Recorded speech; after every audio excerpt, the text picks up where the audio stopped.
Oi, galerinha do sétimo ano. Daremos início a mais uma aula da disciplina de língua portuguesa, professora Erielke Lima, da Escola de Ensino Fundamental Albatista Tavares de Oliveira Guerra.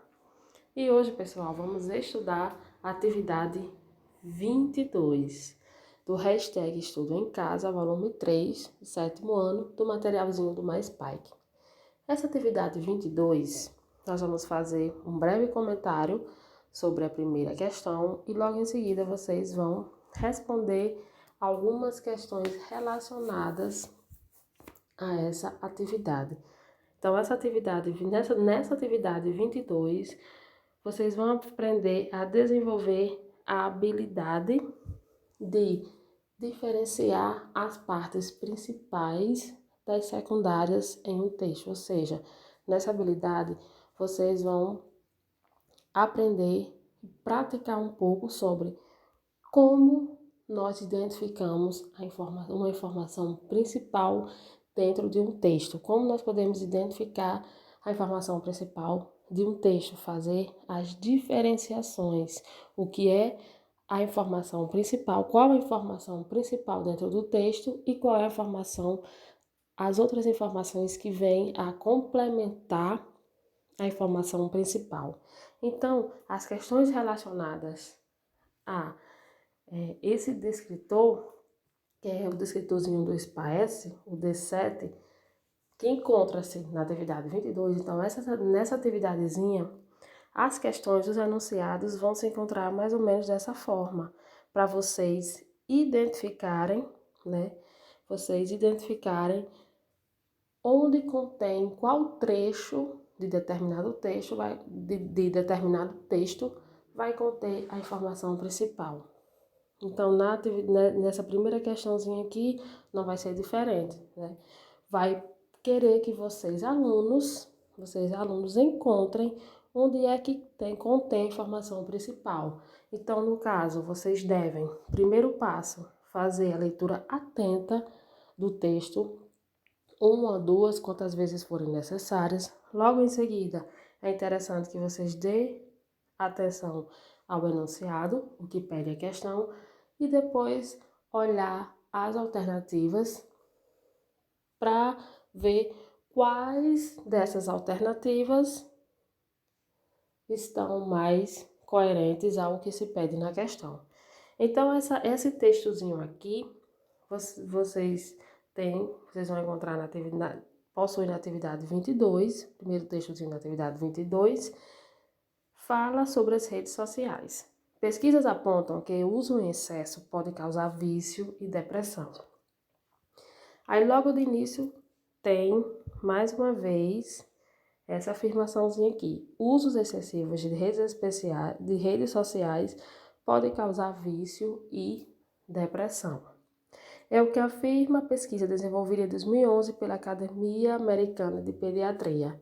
Então, após vocês lerem esse texto, eu não vou ler para que o vídeo não fique tão extenso, mas após vocês fazerem a leitura do texto, quantas vezes forem necessárias, se vocês não conseguirem identificar na primeira vez onde contém a informação principal, vocês vão ler mais outras vezes. Então, quando vocês fazem a leitura atenta do texto, vocês vão perceber que a alternativa A, o gabarito dessa questãozinha, a primeira da atividade 22, o gabarito da questão é a alternativa A. Por quê? Veja o que diz a alternativa A. Uso excessivo de redes sociais pode causar vício e depressão. Justamente, pessoal. Olha aqui. Logo de início, fala sobre as redes sociais. Pesquisas apontam que o uso em excesso pode causar vício e depressão.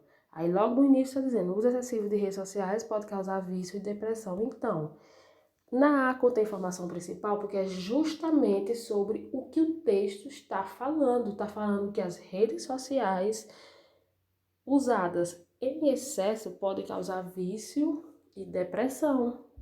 Então, essa é a informação principal.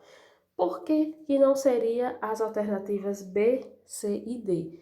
Porque nas alternativas B, C e D são apenas informações que vão complementar essa informação principal sobre as redes sociais. Vão complementar de qual maneira? Falando sobre os pesquisadores, né? Relatando, né? Expondo, informando os dados da pesquisa. Então, são informações complementares. Na B diz o seguinte: há benefícios nas redes sociais que também devem ser considerados. Aí vai falar sobre os benefícios que vão ser considerados. Não apenas malefícios as redes sociais vão provocar, mas também benefícios. Então, é informação complementar. Na C, o uso sem moderação poderia acarretar atos de cyberbullying. Então, é mais uma informação complementar. Seria uma consequência, né, do uso excessivo das redes sociais. Então, na C aqui está apontando uma consequência. E na D, fala sobre o que? É essencial que os pais acompanhem a vida virtual dos filhos. Então, vai explicar por que é essencial que os pais acompanhem a vida virtual dos filhos. Então, é mais uma informaçãozinha complementar para acrescentar aqui nessa informação principal. Então, pessoal, a ideia de hoje é que vocês aprendam, certo? Desenvolvam a habilidade de saber, dentro de um texto, qual é a informação principal, aquela informação chave dentro do texto, digamos assim, e quais são aquelas informações secundárias, aquelas informações que vêm a complementar o texto, a ideia principal do texto. Então, vamos fazer 4 questões relacionadas a esse descritorzinho, certo? Relacionadas a esse descritor nesse modelo, para que vocês possam praticar e aprender e a identificarem qual a informação principal dentro de um texto, tá bom? Então, espero que vocês tenham compreendido e com a prática vocês complementem mais ainda, possam acrescentar, complementar mais ainda o aprendizado de vocês, tá bom? E que vocês compreendam melhor o conteúdo de hoje. Então, um abraço, fiquem com Deus.